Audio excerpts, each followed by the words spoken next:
Sri Krishna retourne à Hastinapur. Les rois et les princes libérés par Sri Krishna après la mort de Jarasandha gouvernaient différentes parties du monde. Jarasandha jouissait d'une puissance militaire si grande qu'il avait conquis tous ses princes et rois, en tout 20 800. Ils étaient incarcérés à l'intérieur d'une montagne, dans une caverne spécialement aménagée en forteresse, et ce depuis fort longtemps. Quand la grâce de Sri Krishna vint les délivrer, ils avaient tous l'air malheureux. Leurs vêtements n'étaient plus que haillons, et leurs visages s'étaient presque entièrement desséchés par manque de soins et avaient perdu toute beauté et tout éclat. La faim les avait grandement affaiblis. Leur longue incarcération avait alangui et handicapé chacune des parties de leur corps. Mais bien que soumis à cette misérable condition d'existence et accablés par la souffrance, ils s'étaient vus accorder la grâce de pouvoir concentrer leurs pensées sur Dieu, la personne suprême, Sri Vishnu. Maintenant, ils pouvaient de leurs yeux contempler la carnation du corps spirituel et absolu de Sri Krishna, carnation semblable à celle d'un nuage fraîchement formé dans le ciel. Le Seigneur apparut devant eux, joliment vêtu de soie jaune, doté de 4 bras en tant que Vishnu, et portant les différents symboles, la masse, la conque, le disque et la fleur de lotus. Sur son torse se distinguaient des lignes d'or et les mamelons de sa poitrine rappelaient le cœur des fleurs de lotus. Ses yeux s'allongeaient tels des pétales de lotus et son visage souriant brillait du symbole de la paix et de la prospérité éternelle. Il portait avec grâce d'étincelants pendants d'oreilles ainsi qu'un casque incrusté de joyaux précieux. Son collier de perles et les bracelets qu'il portait aux bras, comme aux chevilles, resplendissaient d'une beauté sublime. La pierre Kaustuba, tombant sur sa poitrine, scintillait d'un grand éclat. Le Seigneur portait aussi une magnifique guirlande de fleurs.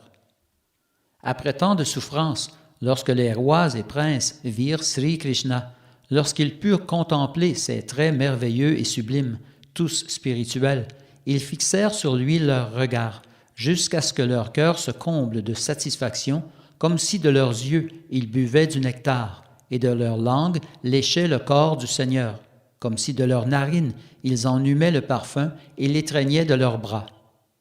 Le simple fait de se trouver devant Dieu, la personne suprême, les purifia de toutes les suites de leurs actes coupables. Aussi, sans nulle réserve, ils s'abandonnèrent aux pieds pareils au lotus du Seigneur. La Bhagavad Gita enseigne à cet effet qu'à moins d'être affranchi de toutes les suites de ses fautes, nul ne peut tout entier s'abandonner aux pieds pareils au lotus de Krishna. Les princes qui le virent oublièrent tous par là même leur tribulation passée. Les mains jointes et animés d'une grande dévotion, ils offrirent leurs prières à Sri Krishna.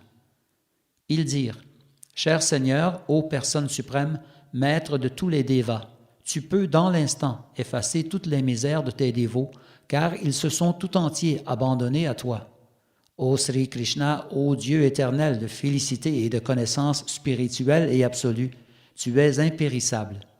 Nous offrons notre hommage respectueux à tes pieds pareils au lotus. C'est par ta miséricorde immotivée que nous avons été libérés de la prison où nous avait enfermés Jarasandha, et nous t'implorons à présent de nous libérer des chaînes de l'énergie illusoire qui nous gardent prisonniers de l'existence matérielle.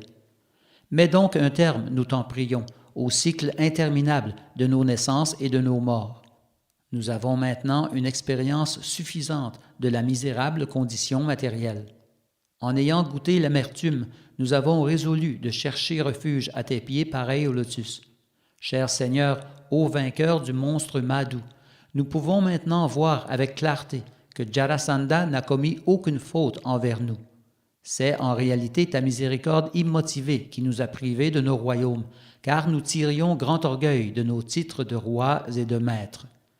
Tout dirigeant qui s'enorgueillit outre mesure de son prestige et de ses pouvoirs perd l'occasion de comprendre sa véritable position originelle ainsi que la vie éternelle. Ces insensés, sous le nom de chefs ou de rois, tirent vanité de leur position par l'influence de ton énergie illusoire. Ils sont comme un étourdi qui tient un mirage dans le désert pour un véritable oasis.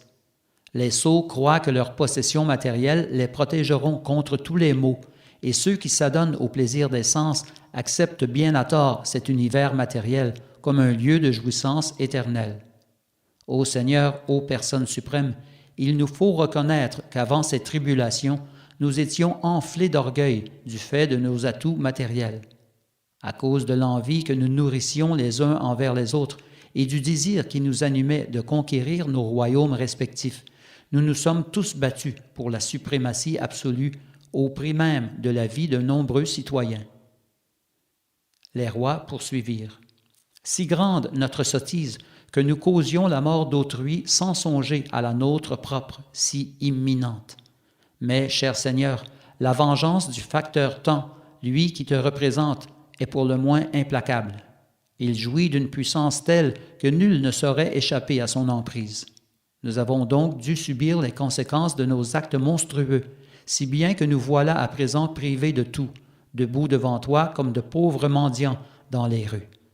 Mais nous tenons notre position présente pour le résultat de ta miséricorde pure et immotivée sur nos têtes, car nous comprenons à présent la vanité de notre orgueil et que nos biens matériels peuvent nous être retirés en un instant, si telle est ta volonté. Et toujours par ta grâce sans fin, et par elle seule, nous voilà à même de méditer sur tes pieds pareils au lotus. Voilà bien le plus important de nos gains.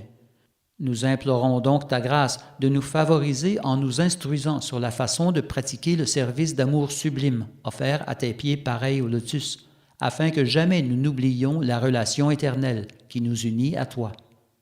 Nous ne désirons point être libérés des griffes de l'existence matérielle. Si telle est ta volonté, peu nous importe de renaître au sein de quelque espèce vivante que ce soit. Nous prions simplement de ne jamais oublier tes pieds pareils au lotus en aucune circonstance. Nous t'en prions donc, accepte-nous comme tes serviteurs soumis. Après avoir entendu les prières des rois délivrés de la prison de Jarasandha, Sri Krishna, à jamais le protecteur des âmes soumises et océan de miséricorde pour ses dévots, leur répondit de sa voix douce et sublime, mais aussi grave et pleine de sens. « Cher roi, j'étends sur vous ma bénédiction. À compter de ce jour, vous serez attaché à mon service de dévotion sans jamais défaillir. Comme vous l'avez désiré, je vous accorde cette grâce. Sachez que je suis toujours dans votre cœur en tant qu'âme suprême, et qu'à présent, puisque vous avez tourné votre regard vers moi, qui suis le maître de tous les êtres, je vous conseillerai désormais, afin que jamais vous ne m'oubliez et que peu à peu vous progressiez sur la voie du retour à Dieu, en votre demeure originelle. Il est vrai que l'opulence matérielle de ceux qui ne sont pas tout entiers conscients de Krishna entraîne leur chute et que par elle, ils deviennent victimes de l'énergie illusoire.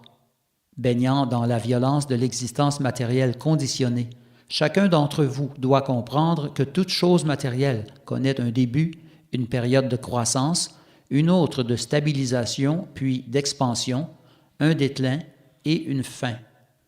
Tout corps matériel est sujet à ces 6 conditions, et toute acquisition relative à ce corps se trouve également sujette à la destruction finale, cela sans qu'il soit permis d'en douter. Par suite, nul ne devrait s'attacher aux choses périssables. Tant que l'on habite le corps matériel, il faut agir avec grande prudence en ce monde. Le mode de vie le plus parfait ici-bas, c'est simplement de se vouer à mon service d'amour spirituel et absolu, et de se soumettre de bonne foi aux devoirs que prescrivent à chacun les Écritures, selon sa position. En ce qui vous concerne, vous appartenez tous à des familles kshatriyas. Vous devez donc vivre honnêtement, selon les obligations qui incombent à l'ordre royal, et rendre vos citoyens heureux à tous les égards. Tenez-vous-en aux normes d'existence des kshatriyas. N'engendrez point d'enfants pour le simple plaisir des sens. Veillez simplement au bien-être des hommes en général.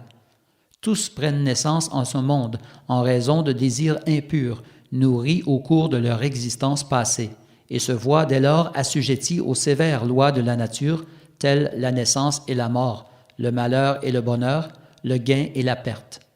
Nul ne doit se laisser égarer par la dualité, mais bien plutôt demeurer ferme dans mon service, et de ce fait garder un mental équilibré et satisfait en toutes circonstances, tenant toute chose pour un don de ma personne. Ainsi, chacun pourra vivre une existence des plus heureuses et des plus paisibles, même en ce monde. Pour tout dire, il s'agit de se montrer insoucieux du corps matériel et de ce qu'il peut produire, sans jamais se laisser affecter. L'on doit demeurer pleinement satisfait dans la poursuite des intérêts de l'âme spirituelle et se mettre au service de l'âme suprême. L'on ne devrait remplir son mental que de moi, et seulement devenir mon dévot, m'adorer, offrir à moi seul l'hommage de son respect. Par cette voie, on pourra traverser l'océan de l'ignorance avec grande aise et enfin revenir à moi. Pour conclure, vos vies doivent tout entières être engagées à mon service. Après avoir prodigué son enseignement aux rois et aux princes présents, Sri Krishna demande que de nombreux serviteurs et servantes veillent à leur confort et prennent soin d'eux. Sri Krishna prie Sahadev, le fils du roi Jarasandha, de fournir au roi tout ce dont il pourrait avoir besoin et de leur accorder tout respect et tout honneur. Répondant au désir du Seigneur, Sahadev comble les monarques et leur présente des habits, des parures, des guirlandes et bien d'autres objets. Après avoir pris leur bain et s'être bien vêtus, les rois paraissent heureux et paisibles. On leur offre alors des mets délicieux. Sri Krishna veille aux moindres détails de leur confort comme l'exige leur position royale. Et ainsi, traités par Sri Krishna avec tant de miséricorde, tous ressentent une joie profonde et leurs visages illuminés rappellent les étoiles dans le ciel à la fin de la saison des pluies. Tous sont fort agréablement vêtus et parés, et leurs pendants d'oreilles scintillent. Chacun est ensuite placé sur un char incrusté d'or et de pierres précieuses et tiré par des chevaux finement décorés. Puis, s'assurant que rien n'a été oublié, Sri Krishna, d'une voix douce, leur demande de retourner dans leurs royaumes respectifs. Les rois reprirent leurs fonctions suivant les instructions du Seigneur, et tous vécurent avec leurs sujets des jours fort heureux. Tel est l'exemple vivant d'une société consciente de Krishna. Après avoir veillé à l'annihilation de Jarasandha par Bhimasena et avoir été dûment honoré par Sahadev, le fils de Jarasandha, Krishna, accompagné de Bhimasena et d'Arjuna, s'en retourna à Hastinapur. Parvenus à l'enceinte de la ville, ils soufflèrent chacun dans leur conque. Entendant ce son et comprenant par qui il était produit, tous s'animèrent de joie. Mais les ennemis de Krishna, pour leur part, perçurent dans ce même son une cause de détresse. Les habitants d'Indraprastha, eux, sentirent leur cœur s'emplir de joie dès qu'ils entendirent vibrer la conque de Krishna, car ils pouvaient comprendre par là que Jarasandha avait trouvé la mort. Dès lors, l'accomplissement du sacrifice Rajasuya par le roi Yudhishthira ne faisait plus de doute. Bhimasena, Arjuna et Krishna, Dieu la personne suprême, se présentèrent devant le roi Yudhishthira et lui offrirent leur respect. L'empereur prêta une oreille attentive à la narration de la mise à mort de Jarasandha et de la délivrance des rois. Il apprit également par quelle tactique Krishna avait détruit Jarasandha. Le roi portait une affection toute naturelle au Seigneur, mais après l'écoute de ce récit, son amour pour lui s'accrut davantage. Des larmes d'extase coulèrent de ses yeux, et si grande fut sa stupeur qu'il se trouva presque incapable de parler.